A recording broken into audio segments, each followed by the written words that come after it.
It's Kady. I'm going to be reading Sherman Chrunchley. It's about a dog police officer.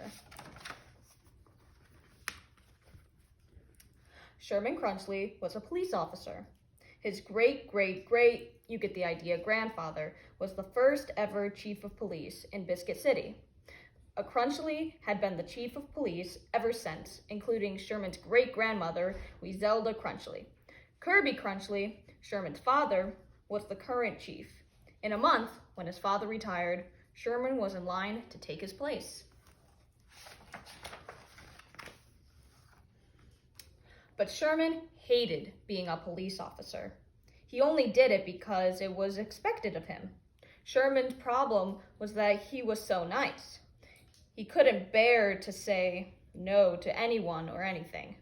When someone pleaded, "Please don't give me a parking ticket," he would say, "Well, okay," and look the other way.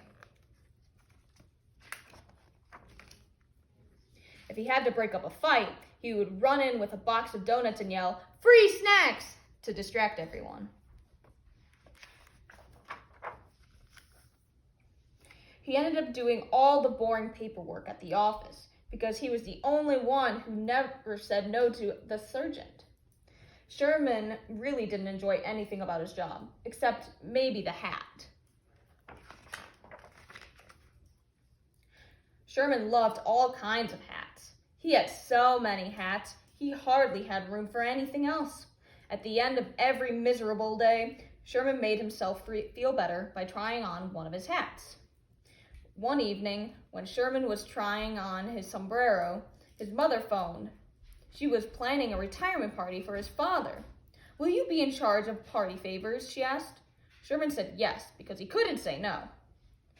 But he was going to have to tell his father he didn't want to be the chief of police.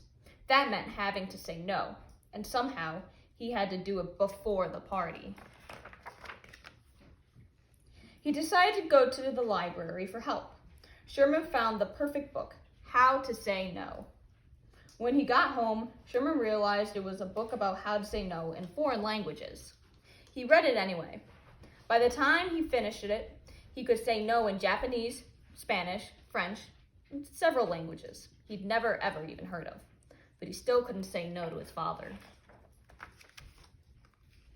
That night, Sherman couldn't sleep.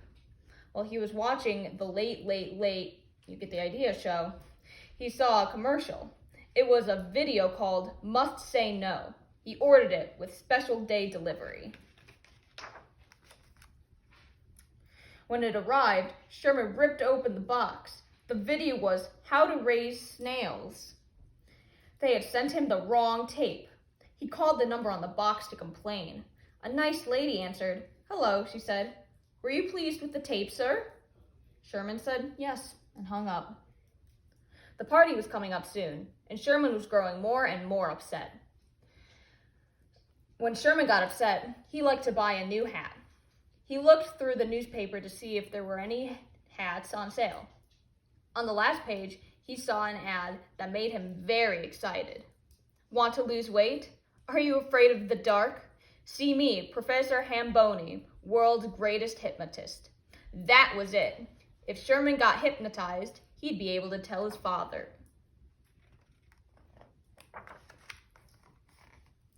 Sherman called Professor Hamboni. The professor told him to come over right away. When he knocked on the Professor Hamboni's door, a small dog wearing a big turban answered. "Nice hat," said Sherman. Then he told Hamboni his problem. "I can help you," said Professor Hamboni. He sat Sherman down in a chair and swung a golden dog tag slowly in front of Sherman's eyes. "You are getting sleepy," he said. Sherman fell asleep immediately. "When you wake up, you will say, 'No, I don't want to be the chief of police.'" Professor Hamboni told Sherman. Then he tapped Sherman on the shoulder. Sherman woke up. "I don't want to be the thief of the fleas," he said. The professor tried again. When Sherman woke up, he said, "I don't want to be the chief of slow geese." "One more time," said Professor Hamboni, bringing out his special crystal. This time, Sherman said, "I don't want to be the beef or the cheese." I give up, said Professor Hamboni. Sherman gave up, too. It looked as if he was going to be Biscuit City's next chief of police after all. At home, there was a message from his mother reminding him that the party was in 2 days. Sherman sighed and got to work on the party favors. He had decided to make everyone a different kind of hat. Even though he had fun creating them, Sherman was heartbroken. Then, as he was decorating a hat, he had an idea, a wild and crazy idea. But could he do it? Would he be able to pull it off? The night of the party, Sherman was really nervous. He watched while everyone danced and admired one another's party hats. Finally, it was time for Sherman's father to pass the Biscuit City Chief of Police badge on to his son.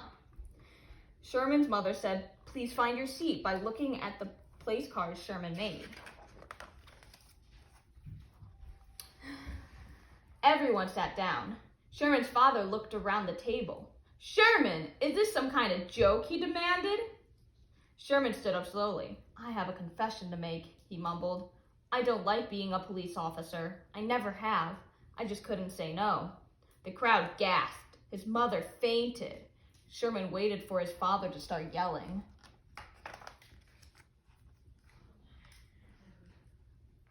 But his father began laughing instead. He laughed, and, well, you get the idea. "I have a confession too, son," his father said.